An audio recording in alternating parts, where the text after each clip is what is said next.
تیمسار جهانبانی همه این حرفها را با همان خونسردی گفت که در روز 24 بهمن با من حرف زده بود و همین خونسردی باعث شد که تمام اعضای دادگاه از جمله خلخالی در جایشان میخکوب شوند و زبانشان بند بیاید. لحظاتی بعد ژنرال را بردند. نگاهی به حاضران کرد، با سر خداحافظی تلخی با من و نویسنده فرانسوی که از لیبراسیون آمده. و این چنین شد که پس از 33 سال ملت ایران با آن حقیقتی که او در 33 سال قبل پیش بینی کرده بود آگاهی یافتند و امروز صدای فریاد آزادی آنان را در خیابانها که گوش فلک را کر کرده میشنویم. از رشادت‌های او حکایت‌ها بسیار است، از خاطراتی که از میهن پرستی و قهرمانی این بزرگ مرد تاریخ در یادها به جای مانده و برای همیشه در خاطره ها حک شده چنین آمده. در زمان فرمانروایی حسن البک حاکم وقت عراق اختلافات مرزی با دولت ایران به وجود می آید و طرفین در آماده باش کامل به سر می برند.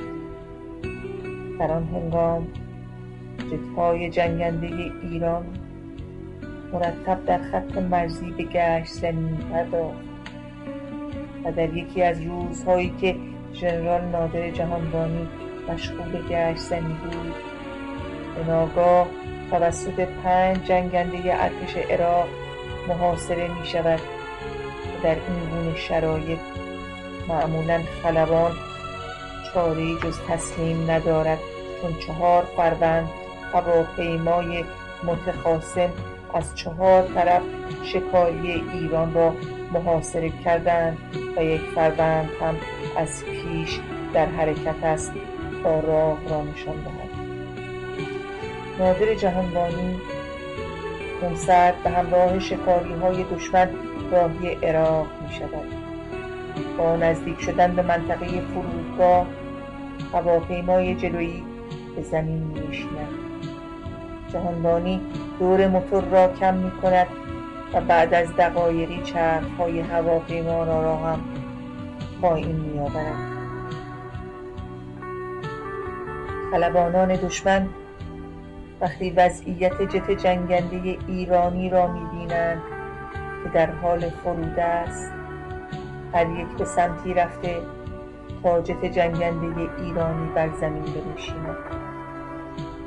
تیمسار جهانبانی آرام آرام به سمت باند فرود دشمن نزدیک و نزدیکتر می شود.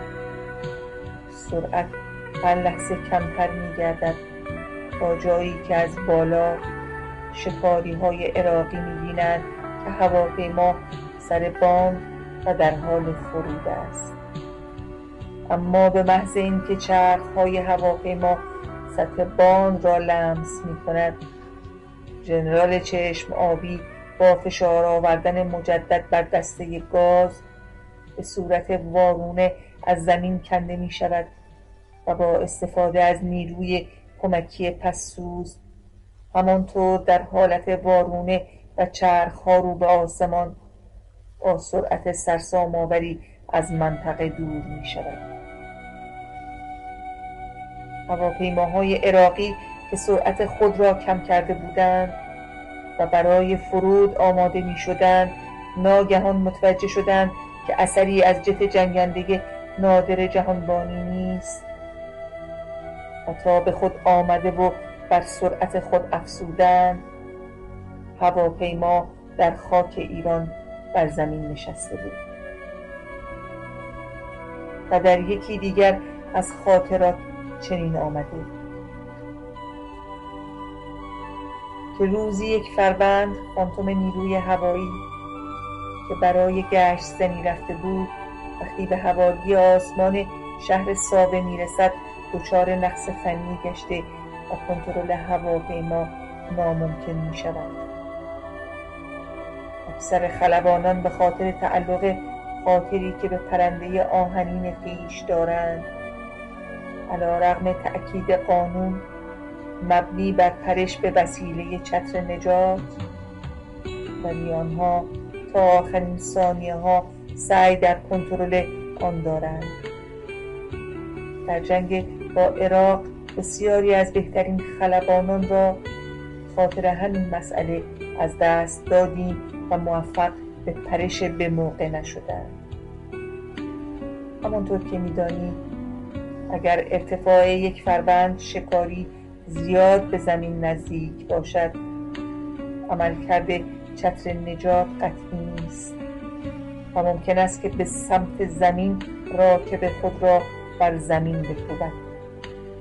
به هر حال آن روز هم آن افسر خلبان نهایت سعی خود را می کند و هواپیمای فانتوم خود را در جاده سابق به زمین می نشاند. با فرود اضطراری هواپیما در جاده با دشواری خاصی هم همراه بود. آن هم هواپیمای شکاری که در باند آسفالت طولانی با چتری که از عقب هواپیما باز می شود و به زحمت می نشیند، چه رسد به جاده پرچاله آن زمان که ماشین ها و کامیون ها هم در حال عبور و مرور بودند. بسیاری از مستشاران آمریکایی به همراه مسئولین نیروی هوایی و متخصصان مربوطه به محل می آیند. هر کدام نظری می دهند.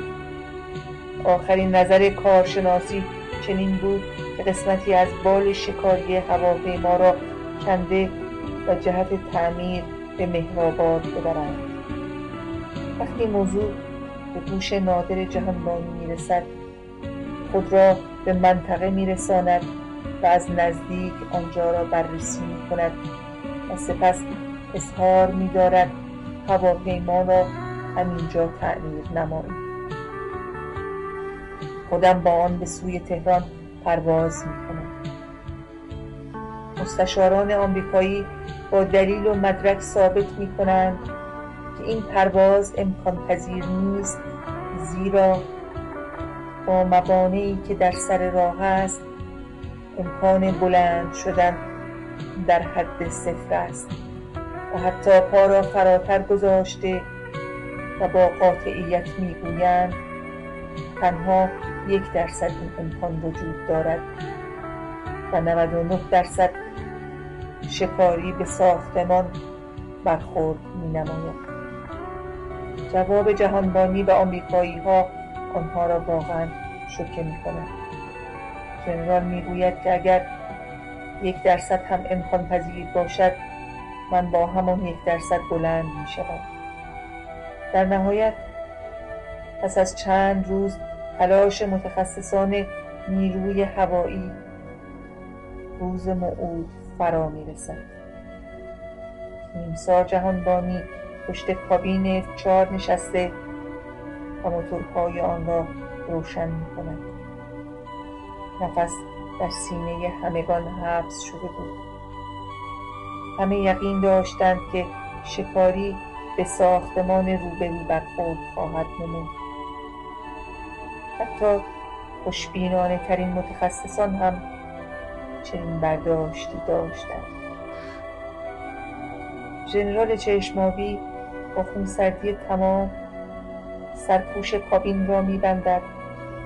با اشاره دست او موانع چوبی از زیر چرخ‌های هواپیما برداشته می‌شود و در حالی که لبخندی بر لب داشت با جلو بردن دسته گاز حد اکثر نیرو را به موتورها وارد می‌کند.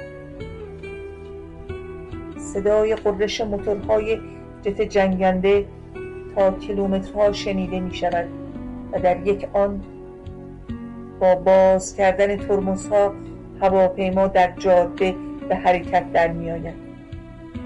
با هر تکان هواپیما آگاهان منتظر وقوع فاجعه‌ای می‌شوند و عاقبت هواپیما در نزدیکی ساختمان از زمین کنده می‌شود. به گفته شاهدان میلیمتری از روی ساختمان مرگ پرنده را به آسمان میبرد و دقایقی بعد به عرابه‌های فرود اجازه لمس باند فرودگاه مهرآباد را میدهد. وی نمیدانست سالهای بعد او را برای رشادت و وطن پرستی و نشانهای افتخارش به محاکمه خواهند کشید و به جوقه اعدام خواهند سپرد. وقتی سپهبدجهانبانی را برای محاکمه به دادگاه آوردند، کاغذی بر گردنش انداختند تا جرمش را بنویسند، اما جرمی نداشت و جلادان نتوانستند به وی جرمی نسبت دهند. بر روی کاغذ سفید تنها نوشتند: نادر جهانبانی، عامل فساد. این نوشته بدان جهت بر روی آن کاغذ سفید نقش بست که روح آزاده سپهبدجهانبانی را در هم بشکند. اما روح او همانند عقابی در آسمان به ملکوت پیوست، همان عقابی که در شعر خواندری سروده شده بود، زیرا هرگز راضی به فرار از زندان با لباس مبدل و عمامه نشد. آری، وضع او شبیه به عقاب خواندری در شعر عقاب بود که چون مرگ خویش را در پی زندگی کوتاه نزدیک می‌دید، نزد زاغی رفت که ای زاغ، راز طول عمر تو چیست؟ و زاغ او را به مردابی که در آن لجن و مردار انباشته بود برد و گفت: اگر تو نیز از غذایی که من میخورم تناول کنی، عمری طولانی خواهی داشت. و عقاب که عمری در اوج فلک به سر برده بود و حیوانات را همه فرمانبر خویش دیده بود، نگاهی به زاغ کرد که ای بیچاره، گند و مردار تو را ارزانی، که من از همین عمر کوتاهم که بر فراز ابر و نور و سپیده بود راضیم، و مبادا روزی که بخواهم با ساعتی زیستن مثل تو در این گنداب یک روز بیشتر زندگی کنم. آنگاه عقاب پر کشید، سوی بالا شد و بالاتر میرفت تا راست با چرخ فلک همسر شد. آن روزگاران که شاهین‌های گشوده بال و بلند پرواز ایران دل آسمان نیلگون کشورمان را می شکافتند و بلند آسمان را جایگاه داشتند و به زبان دل چنین می سرودند که ما ز بالاییم و بالا می رویم و بلندای آسمان گواه پرواز شاهین‌های بلند پرواز ایران بود که نه تنها آسمان ایرانیان که آسمان منطقه نیز در امنیت بود. یاد باد آن روزگاران، یاد باد آن زمان که شاهین‌های بلند پرواز ایران نه تنها آرامش و آسایش بخش ایران بودند و ایرانی که دشمن را هراسی گران از آنان به دل بود و به راستی که یاد باد آن روزگاران، یاد باد. و از بد زمانه و پیش آمدهای واژگونه و نیرنگ دشمن و فریب خوردن هموطن، شاهین های ایران زمین آماج تیر جانسوز دشمن و خودی های هزاران بار بیگانه تر از بیگانه گشتند. جان به جان سپردند و به جاودانگی پیوستند و آنان نیز که ماندند شکسته بال در کنجی خون دل می‌خورند. با همه کمبودها و دل شکستگی‌ها روز نبرد مرد و مردان جنگیدند آنگونه نبرد و ستیزی که نه تنها چشم دشمن خیره ماند که خودی بیگانه را نیز به تحسین و بزرگ داشت واداشت.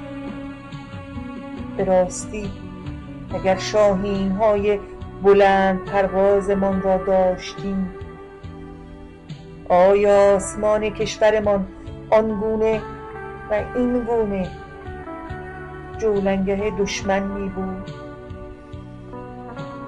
دریغا که ای کاش ایران که نام پلنگان و شیران می شد و اینکه اکنون لانه کرکس ها و کفتارها گشته.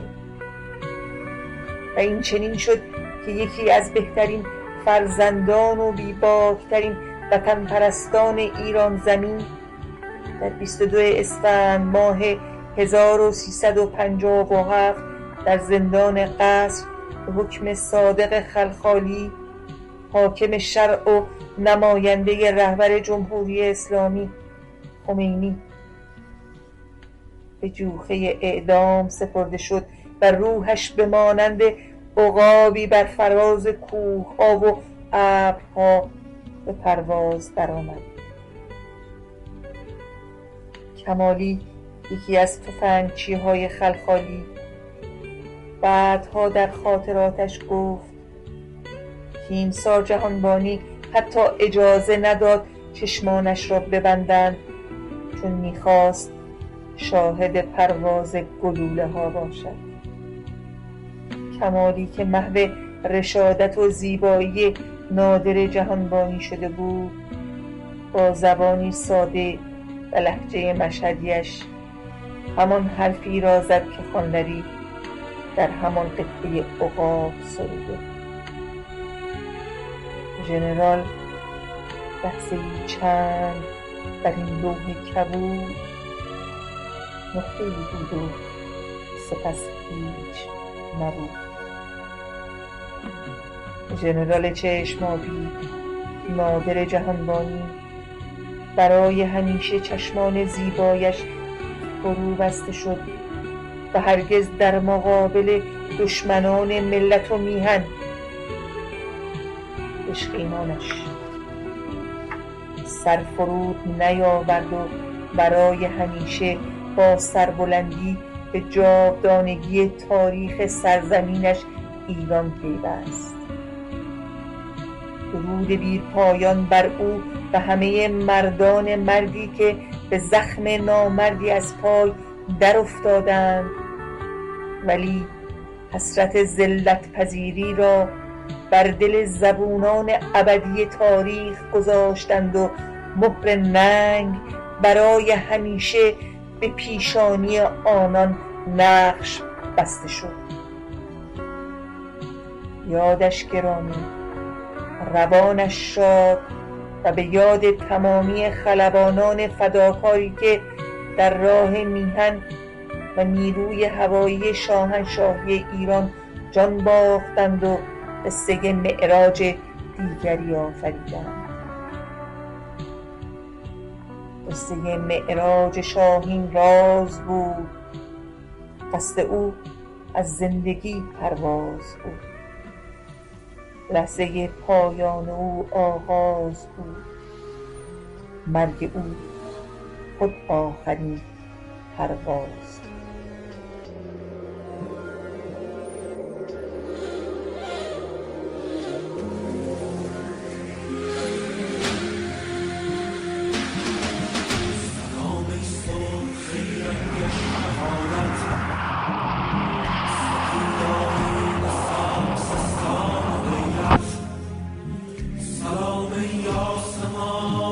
عشق و ایمان. سلام سرزمین دوباره تیر را اندر کمان کن، دوباره آرشی دیگر عیان کن. به تازم رخش را در بیشه هایت، بزاین رستمی از ریشه هایت. سلام ای دشت های باز و روشن، سلام ای چشم سار عطر گلشن. سلام ای کوه های سخت و سرکش، سلام ای آبی دریای بیغش. به تابان شمس عشق مولوی را، بخوانی نامه های مثنوی را. شکوفا کن شکوه شرقیم را، مداوا کن غم بی دردیم را. سکوتم را به فریادی بدل، تمام حرفهایم را غزل کن. به مردانت بگو از نسل نوران، بگو آزادگان از بند دوران.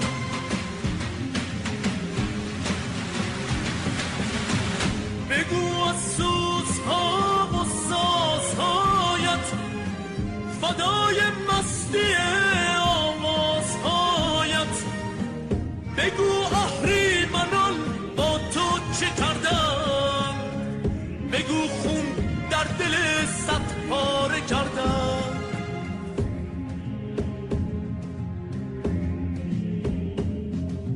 بیدار باش و هوشیار ای سرزمین رستگار، آیین تو آزادگی، رستن ز بند بندگی. پاینده باشی ای وطن، ایران من ایرانم.